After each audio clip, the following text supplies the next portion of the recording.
ओम नमः शिवाय। हर हर महादेव। श्रावण मास की आप सभी को हार्दिक शुभकामना। भगवान शिव आपकी प्रत्येक मनोकामना पूरी करें, आपके घर में हमेशा खुशियां बनी रहे। आज मैं आपको सावन मास की बहुत ही सुंदर कथा सुनाने वाला हूं। इस कथा का श्रवण जरूर करें। बहुत समय पहले की बात है। एक छोटे से गांव में धनराज नाम का एक युवक रहता था। वह गरीब था, लेकिन उसका दिल बड़ा था। वह भगवान शिव का अनन्य भक्त था और विशेषकर सावन मास में पूरी श्रद्धा से सोमवार का व्रत रखता था। धनराज भगवान शिव का अनन्य भक्त था। वह जब भी सावन का महीना आता, पूरे महीने भगवान शिव की पूजा करता था, लेकिन सावन सोमवार के दिन विशेष रूप से वह भगवान शिव की पूजा करता था।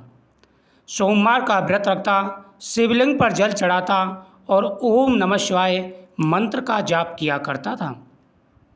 एक वर्ष सावन का पहला सोमवार आया, लेकिन गांव में भयंकर सूखा पड़ा था। न खेतों में पानी था, न पीने को। फिर भी धनराज ने संकल्प लिया, वह हर सोमवार को शिवलिंग पर जल चढ़ाएगा, चाहे जो भी हो जाए। एक बार जब सावन का महीना चल रहा था, सावन का पहला सोमवार आया तो चारों तरफ हाहाकार मचने लगा, क्योंकि अकाल पड़ गया था। पहले लोग वर्षा के ही आश्रित रहते थे। अगर बारिश नहीं आती थी तो अकाल पड़ जाता था, लेकिन उसने संकल्प किया कि चाहे जो भी हो जाए, लेकिन वह भगवान शिव की पूजा नहीं छोड़ेगा। वह सोमवार को शिवलिंग पर जल चढ़ाएगा, चाहे जो भी हो जाए। वह 5 किलोमीटर दूर नदी से पानी लाकर शिवलिंग पर जल अर्पित करता। गांव वाले उसका मजाक उड़ाते और कहते, तू इतना प्यासा है, फिर भी ये जल शिव जी को देता है। जब वह 5 किलोमीटर दूर से भगवान शिव के अभिषेक के लिए जल लाता, तो सभी लोग उसका मजाक उड़ाते थे और कहते, खुद तो भूखा है और भगवान शिव को जल चढ़ाता है, खुद प्यासा बैठा है, खुद के पानी पीने के लिए जल नहीं है और इतनी दूर से जल ला करके भगवान शिव का अभिषेक करता है। वह मुस्कुरा कर कहता, यह जल मेरे जीवन से अधिक कीमती है, क्योंकि यह मेरे शिव के चरणों में जा रहा है। सावन का आखिरी सोमवार आया। उस दिन आकाश में काले बादल छा गए। धनराज हमेशा की तरह जल लेकर शिव मंदिर पहुंचा और बोला, हे भोलेनाथ, आज सावन का आखिरी सोमवार है। आपने मेरी परीक्षा ली, अब मैंने कभी आपको छोड़ने का विचार नहीं किया।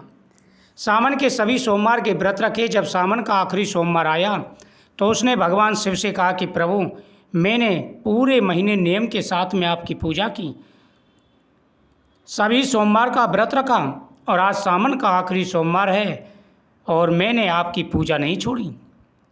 जैसे ही उसने जल चढ़ाया, जोरदार गर्जना हुई और मूसलाधार बारिश शुरू हो गई।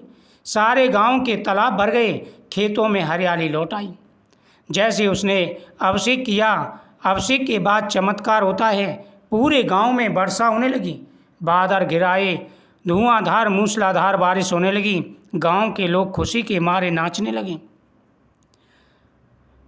चारों तरफ खेतों में हरियाली लौट आई। गांव वाले चकित रह गए। उसी रात शिवजी ने धनराज को स्वप्न में दर्शन दिए और बोले, हे भक्त, तूने कठिन समय में भी मेरी भक्ति नहीं छोड़ी। आज से यह गांव कभी सूखा नहीं जलेगा और तुझे कभी किसी वस्तु की कमी नहीं रहेगी। सुबह जब धनराज उठा तो उसका घर अन्न, वस्त्र और धन से भर गया। सच्ची भक्ति कभी व्यर्थ नहीं जाती। जो भक्त सावन में सच्चे मन से शिवजी की आराधना करते हैं, उनकी हर मनोकामना पूरी हो जाती है। जो भी जीवन में परेशानी झेल रहे हैं, उनको सावन मास में भगवान शिव की पूजा अवश्य करनी चाहिए। बहुत समय पहले की बात है। गांव में श्यामू नाम का एक गरीब ग्वाला रहता था, जो गायों को चराता रहता। वह अनपढ़ था, लेकिन उसका मन भगवान शिव में रमा हुआ था। वह रोज सुबह उठकर पास के जंगल में स्थित एक पुराने शिव मंदिर में जाता, शिवलिंग को जल चढ़ाता और बेलपत्र अर्पित करता था। श्यामू ने प्रतिज्ञा ली कि पूरे सावन मास वह रोज नदी से जल लाकर शिवलिंग पर अभिषेक करेगा और दिन भर ओम नमः शिवाय मंत्र का जाप करेगा। बारिश, कीचड़ और कठिन रास्तों के बावजूद वह रोज नदी में जल भरकर लाता और बिना नागा भगवान शिव की पूजा करता था। उसने संकल्प किया कि चाहे बारिश आए, चाहे आए तूफान, लेकिन वह भगवान शिव की पूजा करेगा, भगवान शिव की पूजा से विमुख नहीं होगा। एक दिन तेज बारिश हो रही थी। रास्ते में कीचड़ और सांपों से भरा जंगल था। गांव वालों ने कहा, श्यामू आज मत जा, जान का खतरा हो सकता है। पर श्यामू बोला, अगर मेरे भोलेनाथ हर दिन मेरी रक्षा करते हैं तो क्या मैं एक दिन उनकी सेवा ना करूं? क्या मैं इस आंधी तूफान कीचड़ से डर जाऊं? भगवान मेरी परीक्षा ले रहे हैं तो कोई बात नहीं है, भगवान की मर्जी। भगवान जब मेरी रोज प्रतिदिन रक्षा करते हैं तो आज भी रक्षा करेंगे। वह जैसे तैसे नदी पहुंचा, जल भरा और मंदिर की ओर चल पड़ा। तभी एक जहरीला नाग उसके सामने आ गया, पर चमत्कार हुआ, नाग ने उसे कुछ नहीं कहा और रास्ता छोड़ दिया। श्यामू शिव मंदिर पहुंचा और जल चढ़ाया। तभी मंदिर में एक तेज प्रकाश हुआ। शिवजी प्रकट हो गए और बोले, हे भक्त, तूने सच्चे भाव से मुझे सावन मास में पूजा है, तूने कष्टों की परवाह नहीं की, मैं तेरे तप से प्रसन्न हूँ, अब तू वर मांग। तूने इतनी कठिन तपस्या की और तूने मेरा अभिषेक करना नहीं छोड़ा। इतनी आंधी तूफान और भयंकर जंगल में होकर के भी आज तू मेरी पूजा के लिए आया है, मांग क्या मांगता है? श्यामू बोला, भोलेनाथ मुझे कुछ नहीं चाहिए, बस आपकी भक्ति ना छूटे। शिवजी मुस्कुराए और कहा, तू आज से मेरे भक्तों में गिना जाएगा। जो कोई भी सावन में भक्ति करेगा उसे तेरी तरह मेरा आशीर्वाद मिलेगा। तभी से सावन मास में सच्चे शिव भक्तों की पूजा विशेष मानी जाती है। भक्ति में मन और भावना की शुद्धता सर्वोपरि है।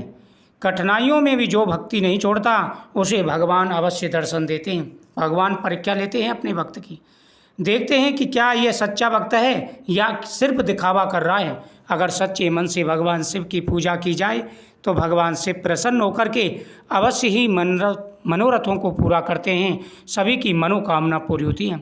सावन मास में सोमवार की यह कथा प्रतिदिन श्रवण करनी चाहिए। प्रतिदिन अगर आप इस कथा को सुनते हैं तो घर में धन्य धान बढ़ता है, सुख और समृद्धि आती है। भगवान शिव प्रसन्न होकर के मनवांछित फल प्रदान करते हैं। ओम नमः शिवाय मंत्र का जाप करते हुए भगवान शिव की प्रतिदिन सेवा करें, भगवान शिव के मंत्रों का जाप करें, आपकी प्रत्येक मनोकामना अवश्य पूरी होगी।